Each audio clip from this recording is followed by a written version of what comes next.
Afternoon, how you making out? I'm doing all right. Back here in the kitchen today. It's getting close to Christmas, and our Christmas supper for the farm is tonight. So some of the guys at work, they wanted me to do up some deviled quail eggs. So that's what I'm going to do today. I'm going to show you some of the steps we go through to make deviled quail eggs. So I got my water boiling here, so I'm going to ladle them in. When you're making deviled quail eggs, say you want like 2 dozen eggs, it's a good bet to make, instead of 24, make 30, because some of them are definitely not going to turn out. They're going to crack, or things aren't going to work out very well, because they're so small, a lot of things can go wrong. The yolk can get to the side of the shell, or you can crack something. So it's pretty delicate work, so if there's a certain number you want, give yourself lots of extra for mistakes. Plus, that means if you make mistakes, that'll be more yolk that you'll have left over to put inside, because you don't want to end up with not enough yolk when you're trying to fill up the deviled eggs. So that's what we're doing here. We're going to put a few extra in.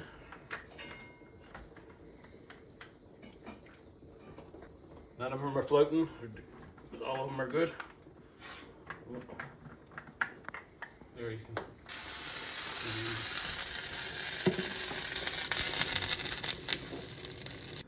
So I've been looking online, looking for tricks on boiling eggs, and a lot of people say if you want your yolk centered and not to one side of the egg, to keep stirring them while they're boiling. So that's what I'm going to do here.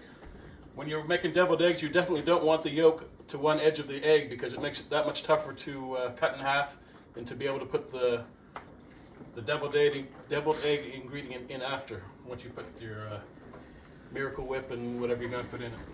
So I'm stirring them here as they boil, and hopefully they'll all be centered and we won't have any issues with yolks being to one side.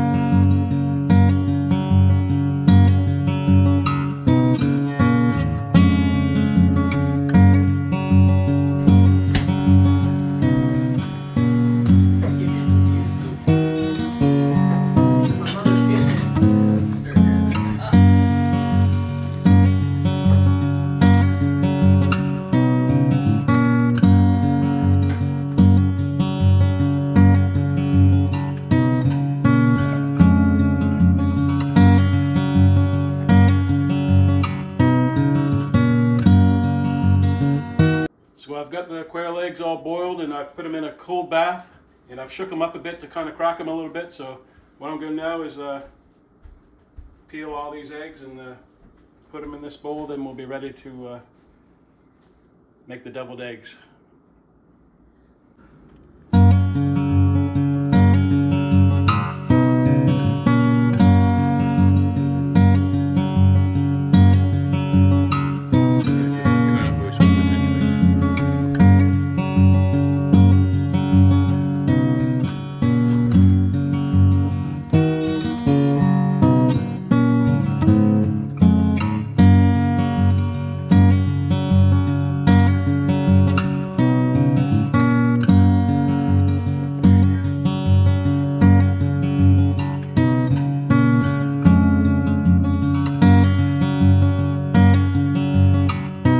It's a Christmas miracle, I would say.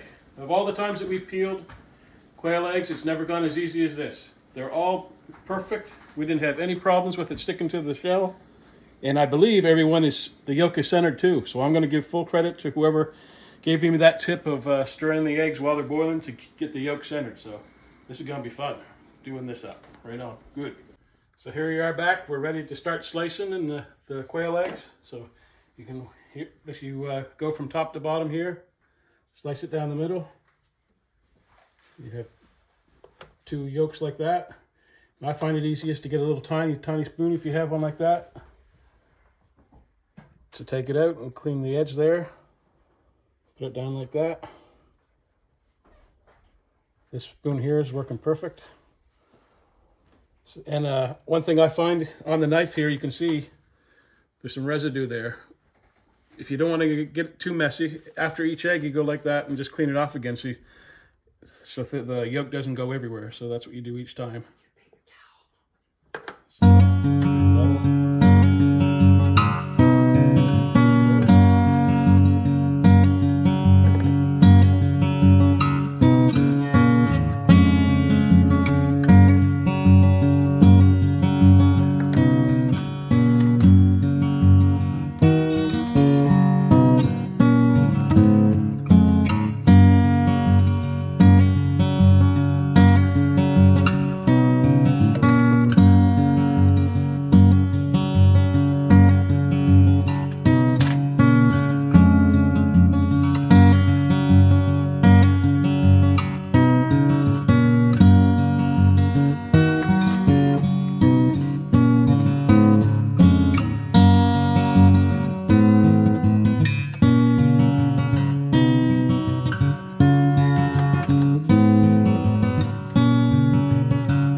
So here we are back with all of our egg yolks.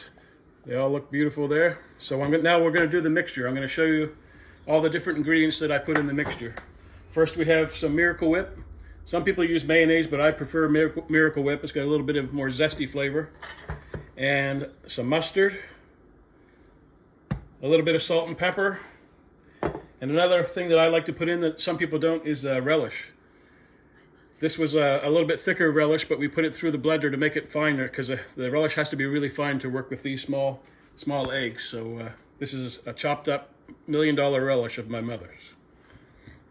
And that's it. Oh yes, and we have the paprika to put on top after the mixture is done and in the eggs. So those are all the ingredients.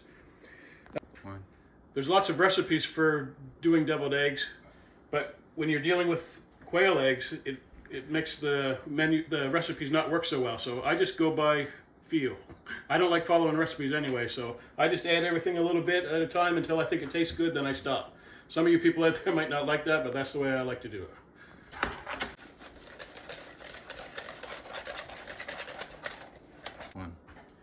So our mixture's all ready. It's tasting good to me. So the next thing is to put it in a bag so we can pipe it into the eggs. Usually at my place I have a little Ziploc bag and cut the corner in it, but I'm at my mother's house today and she's got these fancy stuff, this fancy piping bag. So that's what we're going to use today. So this part I always have trouble with. It'll probably look pretty crude, but this is the way I do it. Just like that. I'm making a mess. So here we are ready to pipe the mixture into the eggs. Off camera I got a little help, that's why it looks a little neater than it did before. I got some help to make things look a little neater. So for these quail eggs, you want to cut the end off this piping bag really small because you have to be, you can't be too big or it'll go everywhere. So very tiny. Now I'm going to start piping them in. See how this goes. Yeah, it's working good. Might have had the hole, yeah, no, the hole should be just about perfect. It's going to take a little bit longer, but it does look nice. I hate to admit it, but I might have to buy some of these for in the future. Oh, I'm squeezing hard. That must be a piece of relish in there. Yep, there was a little piece of relish in there. I got it out, so but now we can continue on here.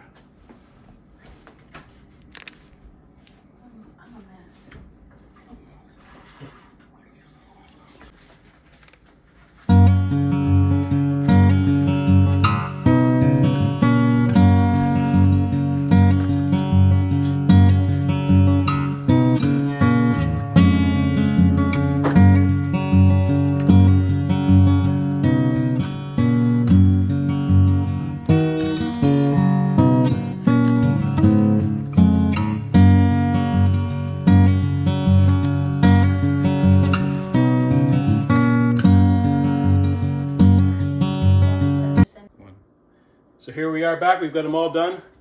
Every one of the egg whites is filled with the mixture. And for any of you that have watched Dirty Dancing, you remember Baby's father in the movie. He says, "When I'm wrong, I say I'm wrong." Well, I'm going to say I'm wrong. I'll never use a Ziploc bag again. From now on, I'm going to buy some of those piping bags because they made it a lot easier. So kudos to my mother for letting me use that.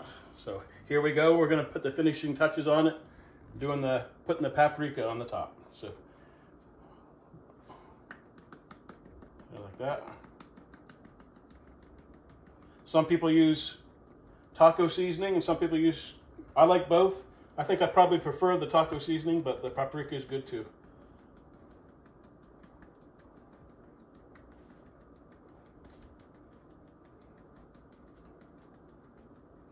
So there we are, all finished. Put those in the fridge and they'll be all ready for our Christmas party tonight. So thanks for watching. Hope you enjoyed the video. Make sure to like and subscribe. We'll see you later.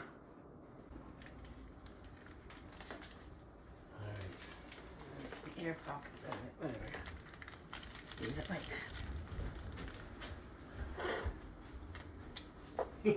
that.